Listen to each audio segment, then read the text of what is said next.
Yesterday, I think we got one of the biggest stories in modern politics, and it was the DOJ, it was the FBI raid on former Trump DOJ official Jeffrey Clark. Now, he appeared on Tucker Carlson to talk a bit about what had happened, and it's one of the, I guess, most troublesome and worrying stories. And it had me thinking about, are we entering the Stasi period? Are we entering the SS period? Has the Enabling Act already happened? Are we beyond Weimar Germany? How bad is it really?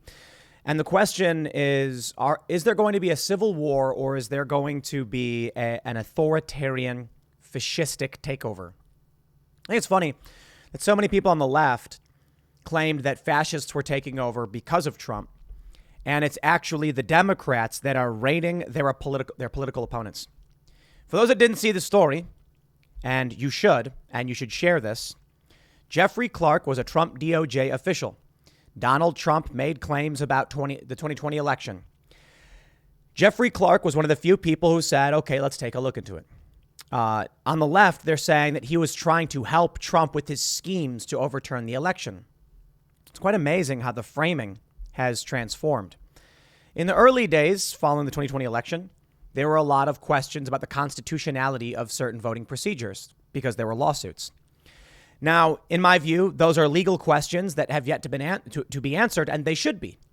Texas filed a lawsuit against Pennsylvania and several other states. The Supreme Court refused to hear the case, so they've not been resolved. Many of the lawsuits that were filed were dismissed on standing, not merit. Standing means the court said you don't have the right to file. Merit would mean, is the argument true and correct? Now, I don't agree with Trump's narrative on voter fraud. I don't. And a lot of people, I've had a lot of discussions with, we had Congressman Troy Nails on the show. I'll put it this way. When the procedures are changed through either an executive making a decree, that must be challenged because it needs to go through the legislature. That's what Texas was suing for. When Republicans and Democrats team up in Pennsylvania to push universal mail-in voting, which is later deemed unconstitutional, which happened. That is procedural. And that's where they get you. Tricking you into thinking, look, I'm just going to say this, man. I know people, a lot of Trump supporters, they don't want to hear it. They don't think Biden got the votes. And I got to tell you, man, they filled the Venice skate park with sand. Okay, the Venice Beach skate park was full of sand.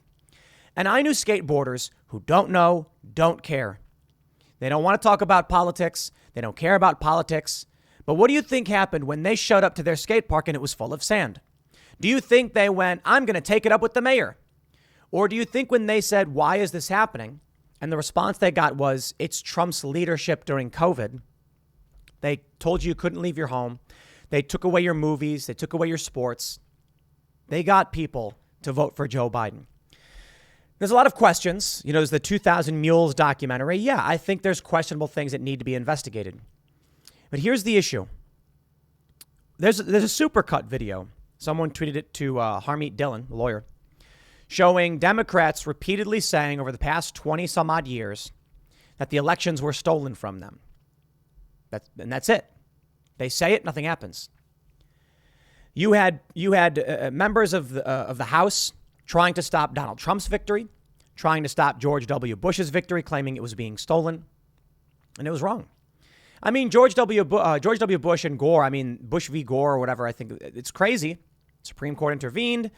And then they said it was unfair, it was biased, blah, blah, blah. I don't care about who you think should have won. I'm done with this. For one, we should focus on the midterms coming up right now. Two, we should focus on 2024. And a lot of people want answers. I can respect that. We did not get clarification because the lawsuits were never, the merits were never heard, the arguments were never heard. And that includes constitutionality and fraud. Okay, fine. I think we need to make sure we have confidence in the elections. But this story is something else. Joe Biden is using the Department of Justice to crush anyone who opposes the Democratic establishment. And this is one of the scariest stories. I'll tell you, man. Enrique Tarrio, chairman of the Proud Boys, former, he gets out of jail. We have him on the show. What happened? What's going on? What happens? They charge him with seditious conspiracy. I'm like, wow. And that's crazy. All right, maybe, I guess. But we'll see what happens. Innocent until proven guilty. I don't think that, and again, I could be wrong, but I just don't see it. I mean, the Proud Boys, they're a bunch of doofy dudes. It was like a joke made up by Gavin McInnes. But okay, I see that and I'm like, I don't trust it. Innocent until proven guilty. Show me what evidence you have. Peter Navarro, he comes on the show, a former Trump administration official. He comes on Timcast IRL. He gets charged with contempt of Congress and shackled. Wow. We've had Steve Bannon on the show. He's also been arrested and charged. We had Jeffrey Clark on the show. Now, Jeffrey Clark was not a booked guest. He came down with another person we had booked. And we ended up having him on the show to talk about legal issues surrounding copyright. Nothing overtly political, but we did talk politics for sure. And now I'm just sitting here. I'm looking at this like, we've talked with these people. These are not violent insurrectionists. Peter Navarro, a Trump administration official. Steve Bannon, a former Trump administration official. Jeffrey Clark. The feds are going after Trump supporters. This is that moment, and I've been talking to friends. At what point do you question whether or not you are safe in your own country? And if you have questions over the election, you're allowed to. The Constitution prescribes for how we deal with these issues. In 1876, there was a committee that decided the presidential election because there was a fear of civil war. Today, we have the reckless behavior that brings us towards civil war. You see, after the Civil War, the South lost. There was Reconstruction. There was still conflict. Juneteenth is the holiday in which it was, I believe, 2 or 3 years after the end of the Civil War. After slaves were supposed to be freed, people still kept them in Texas. So federal authorities had to go and free them. And that was the day slavery finally ended. And that's why they say we're supposed to be celebrating this day. And I respect it. We celebrate freedom. Slavery was bad. I totally respect that. However, the Reconstruction period was not good, and it lasted a long time. In 1876, the election was contested, accusations of fraud. Alternate slates of electors were being sent. So Democrats and Republicans came together and said, we cannot have another civil war. What do we do? And they came to an agreement. A committee agreed on who would be the president, thus effectively ending Reconstruction. It's kind of crazy. Democrats have consistently challenged the electoral vote. In 1960, Hawaii sent alternate electors to the government, even though the state had been certified for the Republicans. Richard Nixon ultimately said, I'm going to go with the unofficial results from the Democrats. Well, it was because there was a court case. The courts heard the case and said, okay, in the end, by the deadline, Democrats get it. So then Nixon's like, okay, in this instance, the courts didn't bother hearing these cases. Well, I think they hate Donald Trump. This is the scary reality that I think will fracture confidence in our elections. Donald Trump, many say that his victory in 2016 made them realize the elections are legit. You can win. Growing up, my generation, at least the people I knew, no one believed the elections were real. I'm not kidding. I can't name a single person in my generation growing up. I shouldn't say, the other people I know, obviously, who genuinely believed the elections were real. And what I mean by that is there's varying degrees. Most of my friends on the south side of Chicago, more punk rock, were just like, the game's all BS. It's all lies, cheating, and stealing. And this varies in some people thinking it was just the Illuminati controlling things because, people believe conspiracies. But other people just believe that it is a money game. It is a wealth game. And it's a big club and you ain't in it. I mean, George Carlin said that. It's a big club and you ain't in it. Same big club they used to beat you over the head with. And so the idea is, if you're not in the club, if you don't have access to the money, you're not getting on the ballot. You're not in the party. The establishment owns the system. You take a look right now with Robbie Starbuck. He's as Republican gets. They kicked him off the ballot. This is shaking confidence in the elections. I want people to go out and vote. I want to see that red wave in November. I'm not really confident, though. Seeing this, you look at the polls right now, and Civics has this poll. Which party better represents the interests of the people or your interests? And among the younger generation, it is neither.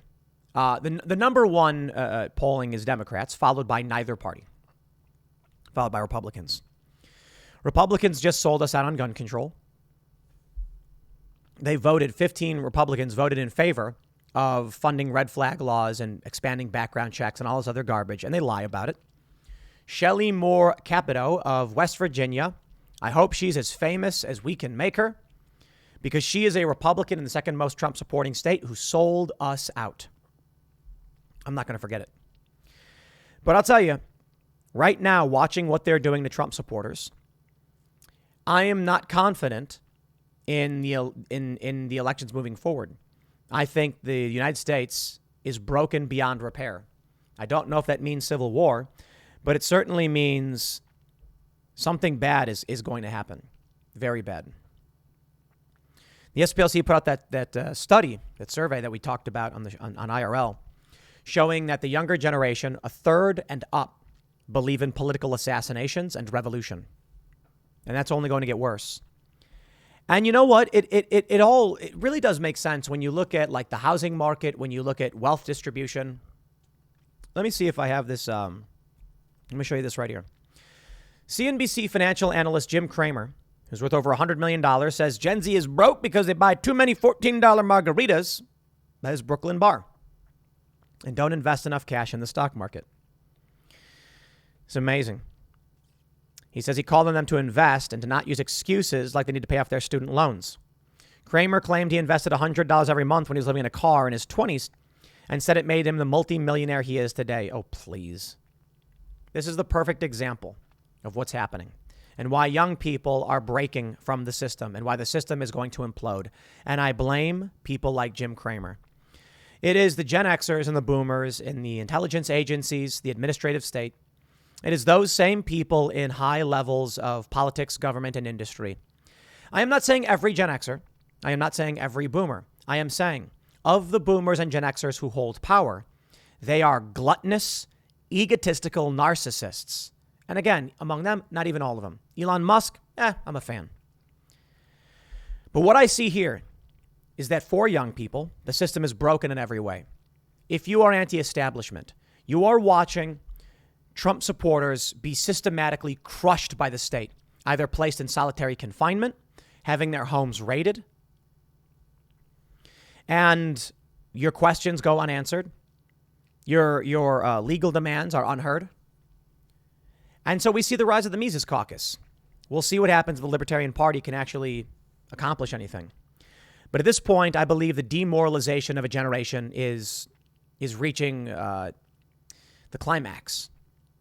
A demoralized generation is a generation that will rip this country to its core and burn it to the ground, which is likely why you see so many people on the far left and Antifa and all that stuff. I think their ideology is bankrupt, but I think for the most part, they have zero faith. When I look at Antifa and these far leftists, I see people who have lost all confidence in the system. And so they flock to whoever will offer them any kind of emotional reprieve. When I look to you, the people who watch my videos and the people we have on the show, I see those who are struggling and fighting every day to maintain confidence in that system. And then I see this, and I don't know if that confidence can be maintained. Quite possibly one of the stupidest things the FBI, the Democrats could do is start arresting Trump supporters and officials on these nebulous and BS political hit job terms. But maybe it's what they want. Here's what I think. You've got people like Pelosi, Adam Schiff. They are narcissistic sociopaths. They want power and they don't care what happens. They don't care if the ship sinks. They want to gut it and steal the expensive silverware and find China and jump ship before it all comes crashing down. That's why this happens. Jeffrey Clark, according to many conservatives, simply wanted to investigate the claims made by Trump. That's it. He didn't really even do anything. And the FBI raids his home. Peter Navarro says he's not going to testify to a non-adversarial political committee, so they put him in shackles. We're frogs in a pot. And I can't believe that people would dare claim that things are going to be okay. At what point, when the DOJ is arresting Democrats' political rivals, do you not stop and say, we're about 3 years out from Nazi Germany? I love how people will also say, Godwin's law. You can't just, talk about Nazis. Sure, okay. Stalinist Russia. Or maybe it's more akin to the Spanish Civil War. I don't know how it will play out, but I'll tell you, the reason I think civil war is simply because I feel like people on the right won't just roll over and they're armed. But it could very much just be Weimar Germany, Stalinist Russia. It could be Cambodia, Pol Pot. Could end up being Pinochet. I don't know. The political system is broken, and I don't think there's a repairing it. Watching Republicans sell us out on gun control is remarkable because they expect us to vote for them. The Senate has passed the Safer Communities gun control package in a late night vote with 15 Republicans. So I have a Republican on. I don't know. I might not vote. I might just vote Mises Caucus, Libertarian, in November. 2024. I don't even know if I'll vote for Trump. Maybe that is the answer, though. If they're using the weight of federal government against Trump, the best thing we can do is just put everything behind making sure he wins. I don't know. It may end up being Ron DeSantis. And he's good. But I don't know if he's going to handle this properly. Part of me wants to say, after this, the Republican Party doesn't deserve your support in any way. And not like I felt like they typically did. But this, okay. You want a red wave? I don't care anymore. If the Republicans are going to sell us out the same way Democrats are, then what's the point? Seriously. If we're not going to get answers that we're asking as it pertains to politics, what's the point? If the DOJ is going to start arresting those who challenge the system, what's the point? Complete demoralization, and the Republicans don't deserve to win. If the Republicans in Tennessee boot Robbie Starbuck off the ballot, what's the point? I don't know, man. And it's hard to claim there's a reason to hold on. I keep telling people you got to vote, get this red wave, but why? So that we can put a speed bump in the way of Democrats as they continue to crush everything, and then the Republicans piss on your face and tell you it's raining. Shelley Moore Crapito of West Virginia, a Republican in the second most Trump-supporting state, just voted on to this gun control bill. The DOJ is arresting Trump supporters. Meanwhile, everything they said in 2016 went without a hitch. That they claimed the election was stolen over and over again with no issues. That Donald Trump sought to call out Joe Biden's quid pro quo. And they impeached him instead. The corrupt have taken over the system. And I'm watching the corrupt masquerading as Republicans claim to represent you. And at this point, I'm just like, maybe the mold has reached the entirety of the system. And I don't know if there's any saving it. It is what it is. If there's anything that has rocked my confidence in the system more than anything else, it is the DOJ, the FBI raid on Jeffrey Clark. I don't know, man. Maybe Trump wins and he does drain the swamp, but he didn't do it the first time. So it's particularly demoralizing. The only thing I can really say is for now, the best thing you can do is vote in primaries, get rid of these people. And it takes time. But maybe it doesn't have to go the dark route. Maybe what it means is these boomers, silent generation and Gen Xers who spit in our faces, they need to be voted out.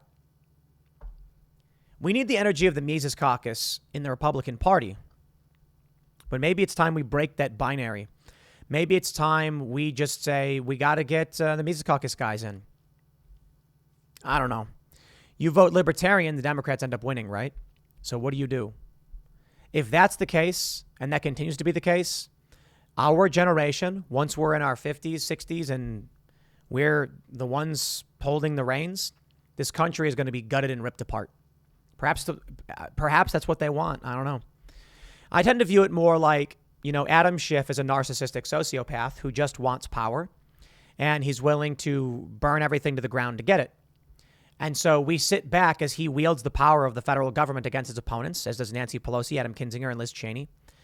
And that's what we need, these people removed from government, recalled, banned from holding office, whatever it takes. I don't know, man. I covered the Jeffrey Clark thing on my main channel yesterday. Didn't get as many views as other subjects would, because people like the flashy clickbait headlines more than the story that's probably the most damning and important. The 2A ruling was good at the Supreme Court. The fight is not over, but we are in a civil war. And I'll tell you, it may not be a hot civil war, maybe a cold civil war. It may be escalating towards hot civil war, and I certainly hope not. Or it may just fizzle out, and then you will live under the boot of an authoritarian dictatorship, because it looks like we're already there. Anyway, hey, whatever. I'll leave it there. Next segment's coming up at 1 p.m. on this channel. Thanks for hanging out, and I'll see you all then.